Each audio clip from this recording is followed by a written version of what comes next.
Saudara, para hadirin yang saya hormati.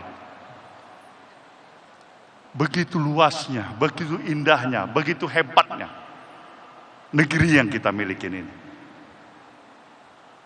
Apa yang masih menyebabkan kita belum bisa menyatakan negeri kita ini sudah sepantasnya menjadi negara superpower seperti negara-negara lain yang lebih hebat dibandingkan dengan apa yang kita miliki hari ini? Apa yang menyebabkan ini? Kenapa kita belum mampu mencapai tingkatan dan harapan seperti apa yang diharapkan oleh pendiri bangsa ini? Bukan karena kita negara yang kurang luas, bukan karena negara kita kurang kaya, bukan karena jumlah penduduk kita kurang besar, bukan karena kontur struktur tanah kita kurang subur. Semuanya kita miliki. Tapi satu hal yang menjadi masalah besar bagi kita sebagai satu bangsa. Nah, ini yang perlu saya ingatkan kepada saudara. Bahwasanya pikiran, gerakan perubahan yang juga sejalan dengan apa yang pernah dikonstatir oleh Presiden Jokowi untuk melaksanakan revolusi mental adalah sebenarnya identik dengan misi gerakan perubahan kita. Senafas, sebangun, sejalan. Dan itulah yang kenapa ketika pada tahun 2014 pemilu, dengan seluruh kekuatan dan harapan energi yang kita miliki, kita dukung yang namanya Presiden Jokowi kala itu sebagai calon presiden untuk menjadi presiden di negeri ini, saudaraku. Kita memberikan dukungannya secara totalitas. Kenapa? Karena kita mempunyai keyakinan dengan konsepsi, gagasan, dan pemikiran yang sama dengan apa yang kita miliki.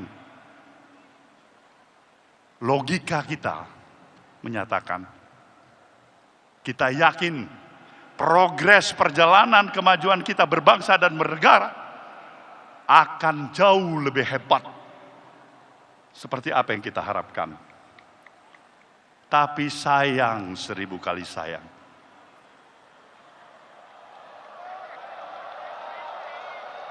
sayang, 1000 kali sayang, harapan belum menjadi kenyataan.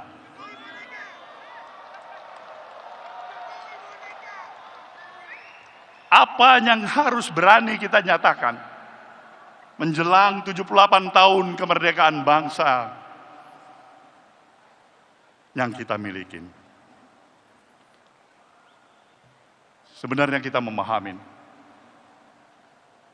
bahwasanya kemerdekaan yang kita miliki ini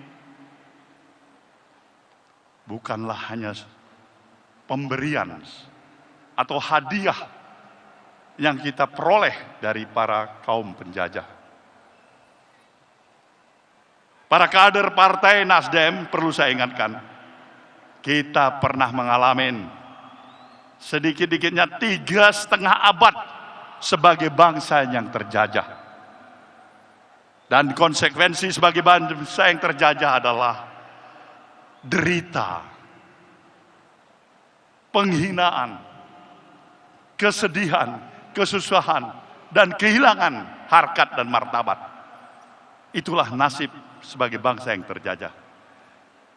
Tapi dengan seluruh daya dan upaya para pemikir sekaligus para pejuang bangsa ini yang telah memberikan peran dan mengambil sikap dengan penuh keyakinan,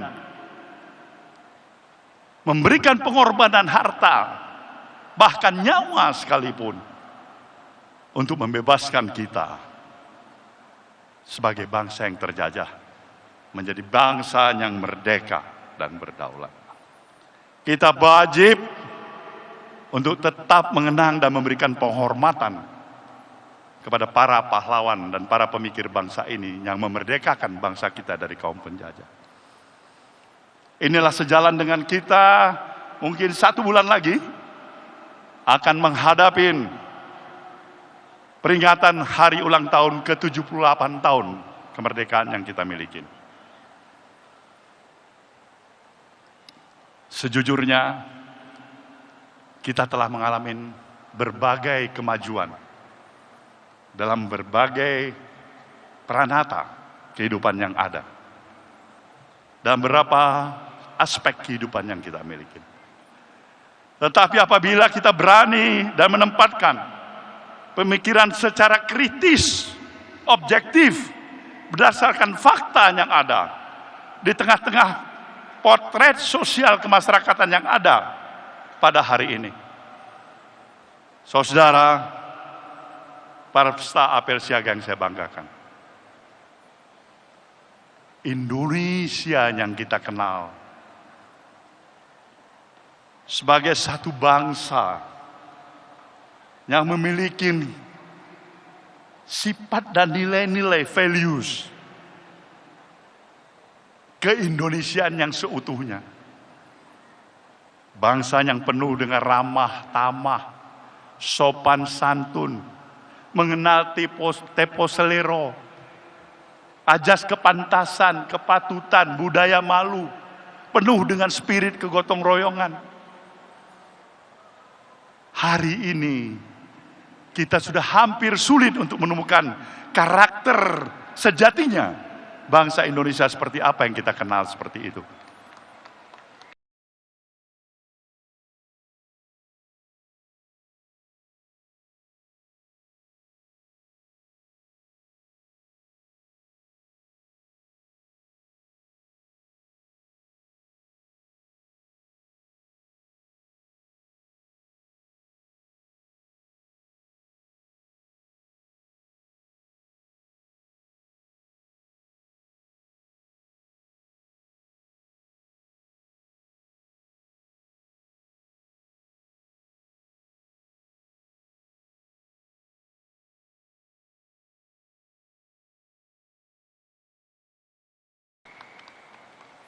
Bangsa kita telah berubah. Hari ini dari semangat yang penuh dengan rasa kegotong royongan dan kebersamaan, semangat kekitaan, berubah menjadi bangsa dengan semangat keakuan individualistik yang menghargai nilai-nilai transaksional materialistik yang serba pragmatis. Dan itulah Indonesia hari ini. Kita terjebak pada pragmatisme, kita terjebak dari sikap yang penuh keterus-terangan menjadi bangsa yang penuh dengan kepura-puraan atau munafik. Dan itulah kita Indonesia hari ini. Nah, ini